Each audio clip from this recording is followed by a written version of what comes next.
Assalamualaikum warahmatullahi wabarakatuh.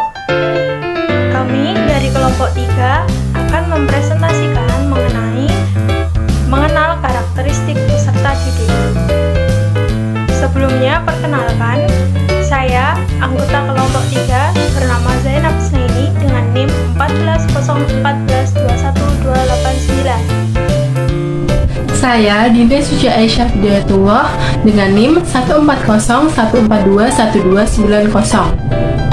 Perkenalkan, nama saya Eni Yuniarsi, NIM 14014421291. Pengertian individu. Istilah individu berasal dari kata indivera yang berarti satu kesatuan yang tidak dapat dipisahkan.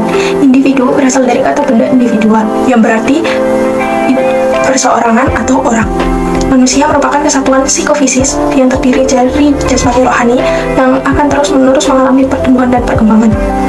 Pengertian peserta didik ditinjau dari usia. Seorang anak dapat dikatakan sebagai peserta didik apabila memasuki usia sekolah. Usia 4 hingga 6 tahun berada di taman kanak-kanak. Usia 7 hingga 13 tahun awal berada di sekolah dasar. Usia 13 hingga 16 tahun berada di sekolah menengah pertama. Usia 16 hingga 19 tahun berada di sekolah menengah atas. Jadi, peserta didik dapat dikatakan bahwa anak tersebut tercatat dalam masa usia sekolah. Selanjutnya, pembahasan mengenai karakteristik peserta didik. Karakteristik peserta didik yang bersifat biologis cenderung lebih tetap, sedangkan yang bersifat faktor psikologis akan lebih mudah berubah karena dipengaruhi oleh pengalaman hidup dengan lingkungan yang ada di sekitarnya. Yang pertama, anak sebagai subjek. Maksudnya, pribadi yang memiliki kesendirian dari kebebasan dalam mewujudkan dirinya sendiri untuk mencapai dalam kedewasaannya. Kemudian yang kedua, anak didik sedang berkembang. Setiap anak didik memiliki perkembangan dalam setiap proses perkembangan dan memiliki tahap-tahapannya masing-masing. Yang ketiga, anak didik hidup dalam dunia tertentu. Setiap anak didik hidup dalam dunianya sendiri sesuai tahap perkembangannya, jenis kelaminnya, dan lain-lainnya. Oleh karena itu, perlakuan peserta didik terhadap anak-anak yang lain berbeda sesuai kebutuhan masing-masing. Kemudian dilanjutkan, faktor penentu karakter peserta didik. Secara umum dapat dibagi menjadi dua. Yang pertama, faktor intern yang berasal dari dalam diri sendiri. Yang kedua, faktor ekstern yang berasal dari luar diri. Yang kedua, terdapat faktor penentu secara psikologi. Yang pertama, faktor keturunan, yaitu dapat dilihat dari pembawaan. Yang kedua, faktor lingkungan dapat dilihat dari pengalaman hidup.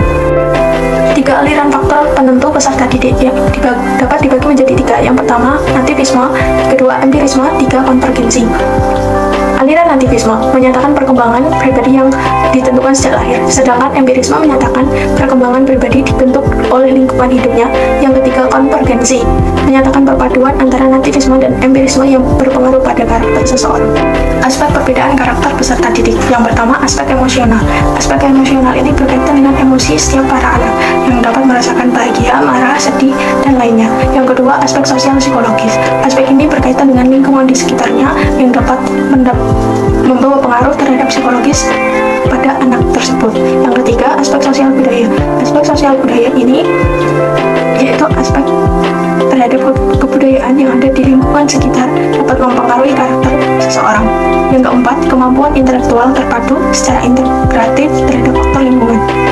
Setiap anak memiliki kemampuan intelektual yang berbeda berdasarkan tempat lingkungannya masing-masing.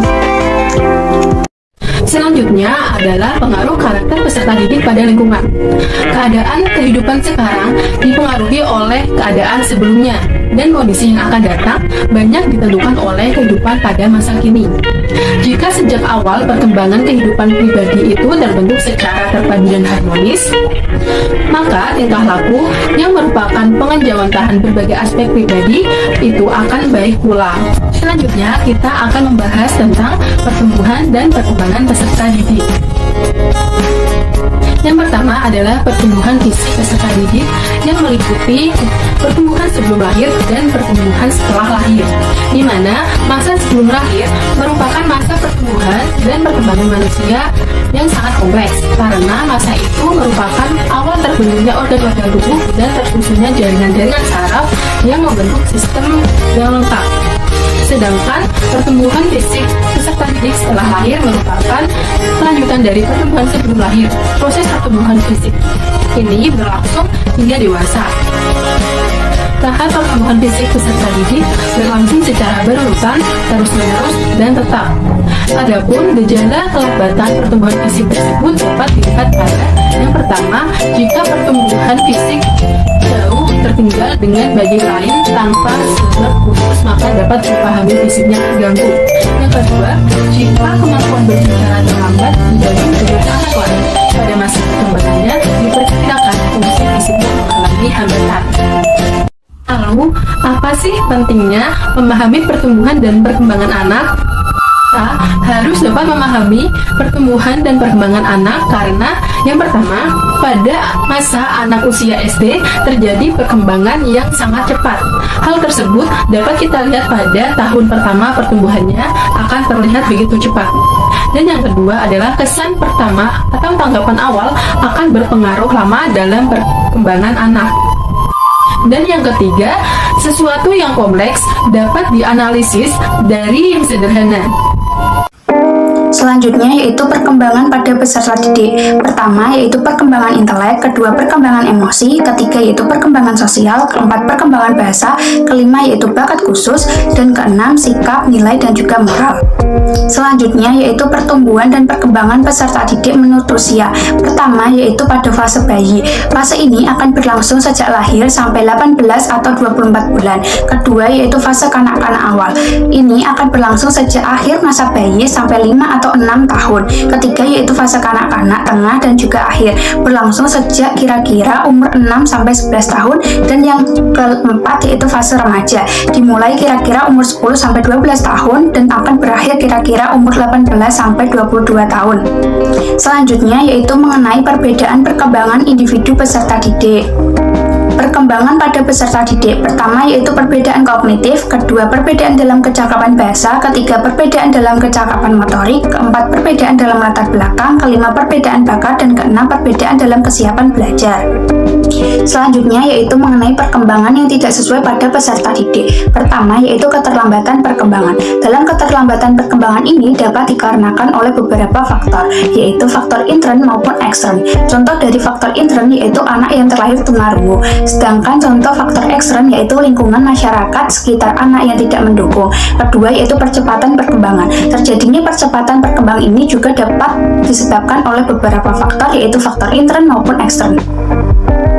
Kesimpulannya yaitu seorang peserta didik ialah anak dalam usia sekolah yang belajar pada instansi formal maupun non-formal, di mana nantinya akan dibimbing oleh pengajar yang pengajar tersebut nantinya juga akan mempengaruhi pertumbuhan dan juga perkembangan peserta didik. Terdapat perbedaan perkembangan setiap peserta didik, misalnya yaitu perbedaan perkembangan dari segi emosional, kemampuan berbahasa, bakat, dan juga lainnya. Namun kadangkala terdapat individu yang mengalami proses perkembangan tersebut tidak pada waktunya. Kelainan tersebut tidak dapat langsung berubah, namun pastinya terdapat faktor-faktor yang memengaruhi perkembangan tersebut, yaitu dari faktor intern maupun ekstern.